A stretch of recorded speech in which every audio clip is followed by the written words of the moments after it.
Le cours du jour avec la Fondation de la Haute Horlogerie.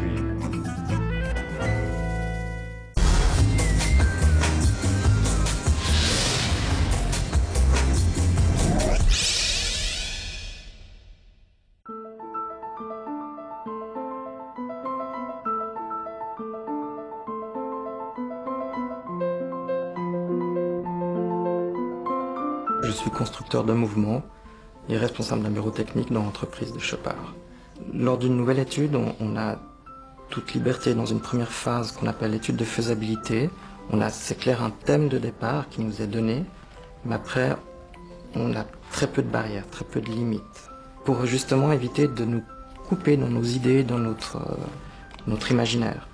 Après, c'est clair qu'on va vite être rattrapé peut-être par la réalité des choses, c'est-à-dire la taille qu'on va obtenir au niveau de notre mécanisme. Il faut quand même que ça reste portable au niveau d'un poignet, ou par la complexité des composants qu'on va dessiner. Alors c'est vrai que l'horlogerie, c'est un métier qui est relativement ancien, avec un côté artisanal, où on ne va pas réinventer vraiment la roue. Ce qu'on souhaite afficher, une date, ça reste une date. Après, on peut avoir des variations sur la manière dont on va l'afficher pour le client. Là, on doit inventer des nouveaux mécanismes.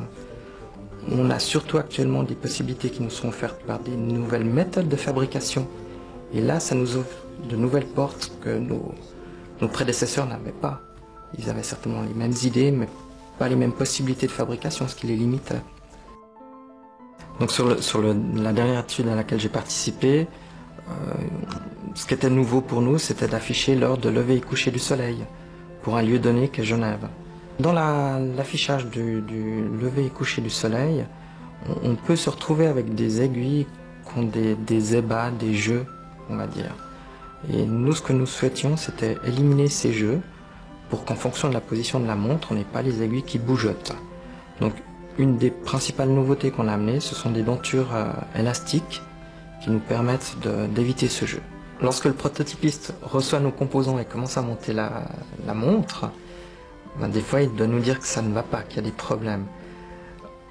Alors en général, les gens sont suffisamment psychologues pour le dire de manière... ça pourrait être mal pris. On peut avoir tendance à penser que ce qu'on fait, c'est toujours très bien. Mais en fait, c'est une phase du travail qui est très importante, ce dialogue entre la réalité des choses qu'elle établit et la conception à l'écran. Et on a besoin l'un de l'autre pour pouvoir faire la mise au point, puis aller à un produit fini. Ce qui est vraiment intéressant dans notre métier, c'est de pouvoir partir d'une feuille blanche, d'imaginer un mécanisme qui, si possible, est original, et à un moment donné, le voir vivre lorsque le prototypiste l'aura monté et qu'on le voit fonctionner pour la première fois.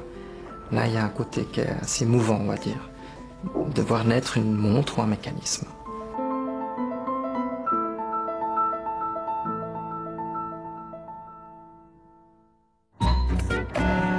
Le cours du jour avec la Fondation de la Haute Horlogerie.